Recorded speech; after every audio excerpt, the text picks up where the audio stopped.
Welcome to this episode of The Good, the Bad and the Odd One Out with your host Mark. Today I'd like to talk about my next set of James Bond films in my ongoing series. This is my third podcast on these, and this is George Lazenby's entry on A Majesty Secret Service, the last official Sean Connery movie, which is Diamonds Are Forever, and the first Roger Moore movie, Live and Let Die. So we got quite a mixed bag tonight. Right, Lazenby's entry came after, basically, I think Sean Connery felt he'd had enough. I think, looking at, I've watched some documentaries about this, and I think one of the things, some of the issues that Sean Connery had was he was worried about being typecast, but I think even more so he felt he was being cheated somewhat and underpaid for what he was contributing to the films. And there was also during the filming of You Only Live Twice, the Japanese press were quite awful, paparazzi type, and just would not leave him alone. So I think that invasion of privacy sort of precipitated things too. Anyway, he chose to move on, and they had to find another one. George Lazenby puts forward the notion that he pushed for it by going to several old tailors, getting to Sean Connery's barber, getting his haircut similar, and actually almost gate crashing the offices one day when the secretary was like ducked behind her desk to say he was the next James Bond, and he went through 4 months of screen tests, which all parties could test, there's no doubt about that, during which time he had to show him he could swim, ride a horse, kiss a girl. Apparently they tested, because he was a male model, they were a bit worried about his sexual orientation, so they even sent a girl to sort of test him, which he passed. Screen testing, fighting, and he was a fairly rough, tough Aussie, so that was no problem too. And he got the role, even though he hadn't. He led him up the garden path a bit about his acting. He claimed he acted in this and that, in things they couldn't check, like acted in Denmark and things like that. But when he finally got on set, he admitted to the director he hadn't acted. But the director laughed his head off because he said, well, you've just fooled, two of the major producers and this person and that person. So it sounds like from that point I got on all right. However, in the film, he's not a great actor. He looks the part, definitely. He just can't act very well. However, that doesn't mean this is a bad film. This is actually one of my favourites. And the reason is, despite Lazenby's lack of acting talent, the rest of the film is just terrific, actually. The action scenes are really spectacularly good. Some of the skiing and stuff like that, there's a bit of green screen, but the actual fights in this film are terrific.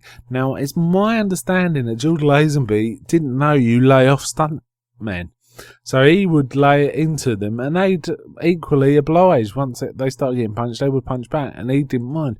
So this film, to me, and that story sounds true, because if you watch this film, it does look like they are really fighting. And that adds a real sort of extra excitement to this movie. Given that it also has Diana Rigg, who's got to be, in my opinion, the best Bond girl there's ever been. You could argue, Pussy Galore, and both the girls in From Russia with Love and Thunderball, quite spectacular. But in my opinion, Diana Rigg, not only beautiful, but she had a fantastic personality in her role, charisma, and that makes her a standout. Given that, and the fact that the music, I really, really do like the music. You Only Live Twice. I think that's the best Bond soundtrack. But this one is second best in terms of John Barry's. No, in fact, in terms of all of them, I think this is a really terrific soundtrack. There's the OHMS theme tune, which I think was reused in The Incredibles, and there's Louis Armstrong doing We Have All the Time in the World.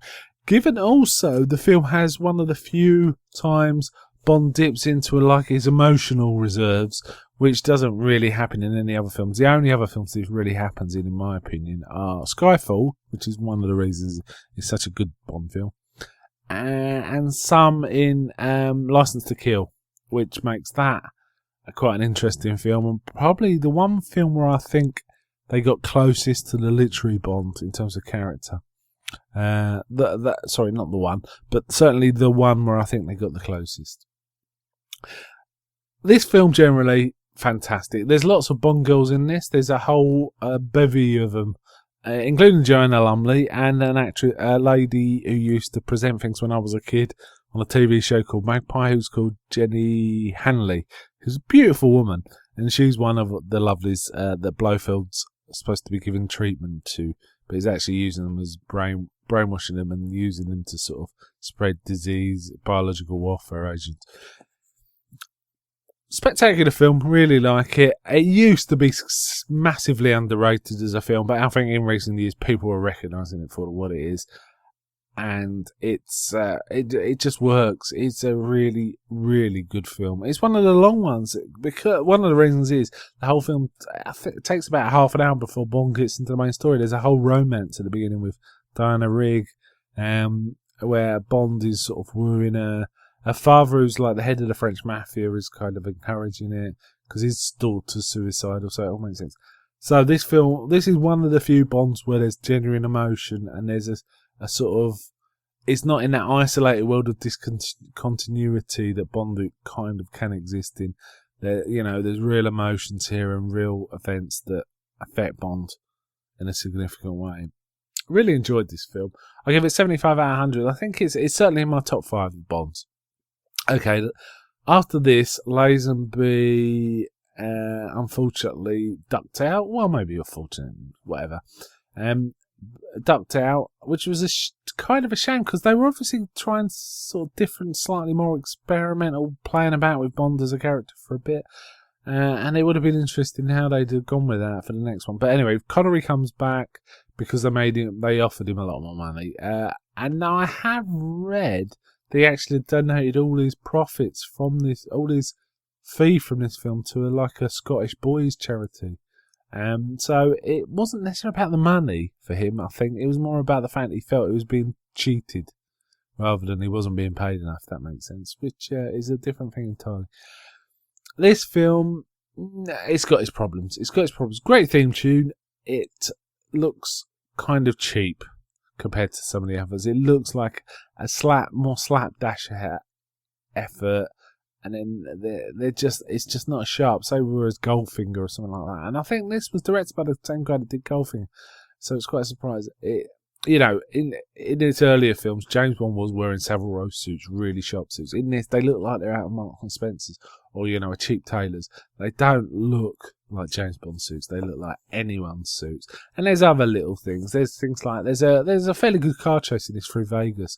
Bits of it are really spectacular, but there's one bit where he goes up an alley sideways in a car, and somehow when they were filming it, they didn't quite put it together and actually filmed it coming out the alley the wrong way.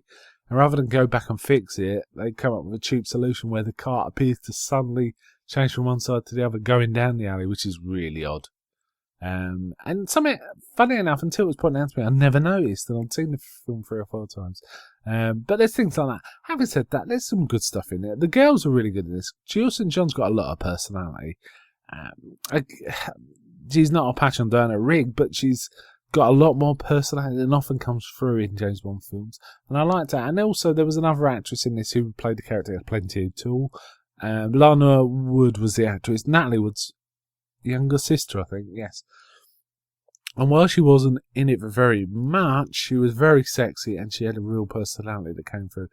So I think this film scores really well on the sort of Bond girl front. Interesting villains as well. A couple of gay villains, Winton Kid, and I thought they were pretty fun. But there was lots of shenanigans where there's kind of messing about in Vegas. Having said that, it was kind of good to see Connery back. He did look older, but he was still zinging off the one-liners like there's no tomorrow, and being pretty funny about it.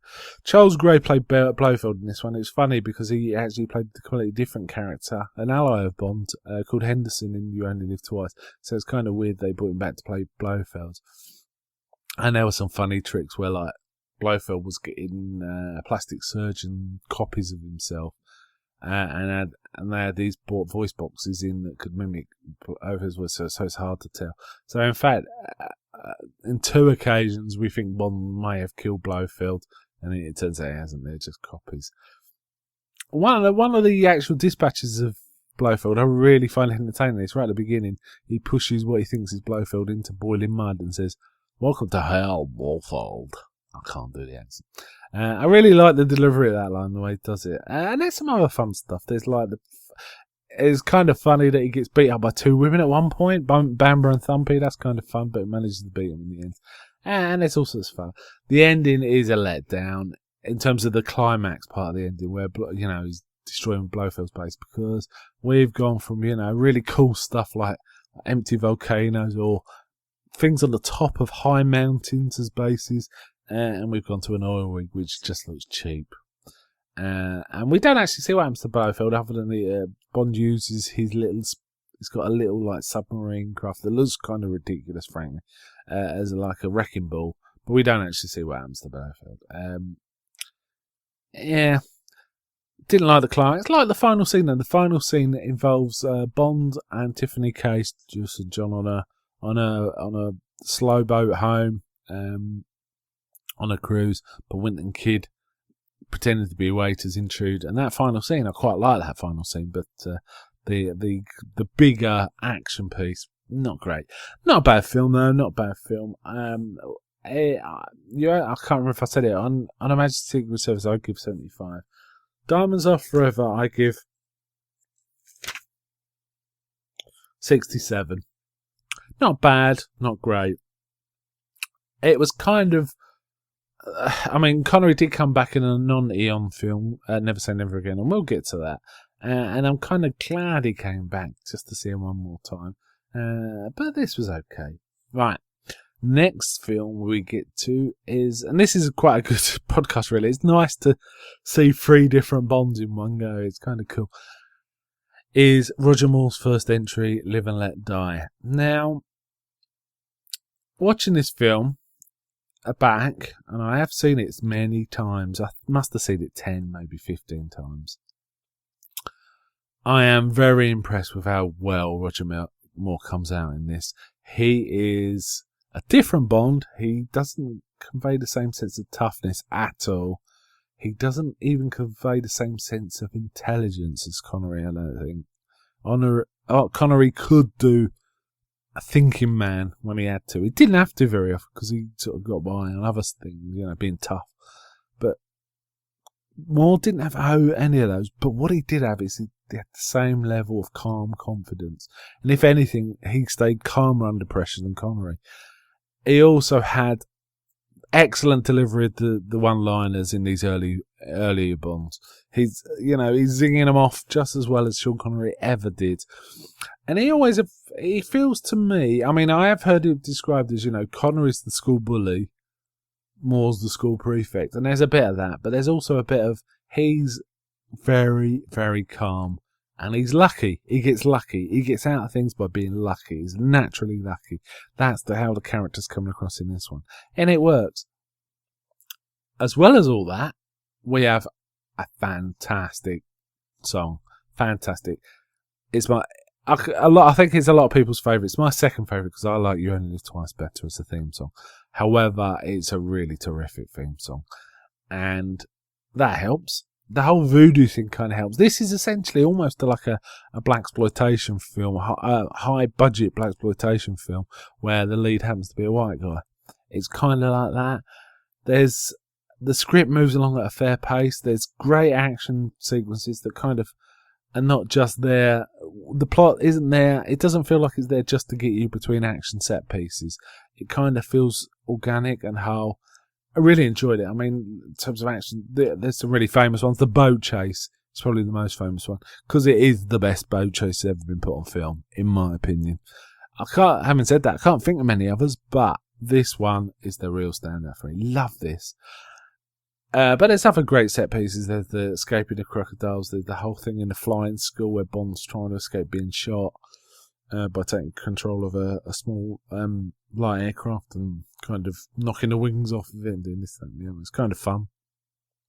And a few others. The endings are fair old. There's the bus chase and stuff like that. Really exciting film. I absolutely love this film. This is my favourite James Bond film.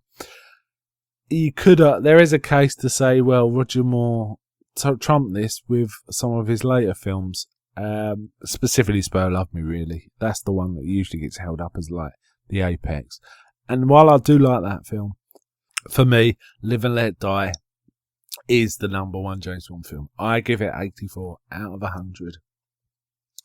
And frankly, I could watch this film once a day and not get bored of it. I just love it.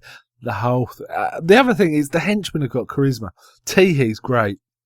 The guy that does Baron Samedi is nuts. Great. Whisper alright. And I like Yaphet Kotto. He's really, really fun as the villain. It's really funny how they can't get away from in these films. How the villain has to be kind of gentrified and speak very, very nice tones. And he's supposed to be like a black gangster. It's to show he's educated, I guess. You know, it's a 70s thing, I guess. And it's kind of interesting to see that. However, he does have, as the villain, he has the absolute worst death you can imagine. And what I mean by that is cheesy, yeah. However, I can forgive it all that because the rest of it is so spectacular. Jane Seymour was okay as Solidor as well. I think the whole Voodoo Tarot thing just makes this film really crack on. And then it ends after that with a really terrific fight on a train sequence. Not as good as Robert Shaw and Sean Connery on From Russia with Love, but it's one of my favourite train sequences in the rest of the canon.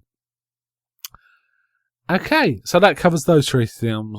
Next time I talk about James Bond, it'll be his next three films, which are The Man with the Golden Gun, Spy Who Loved Me, and Moonraker. Bye.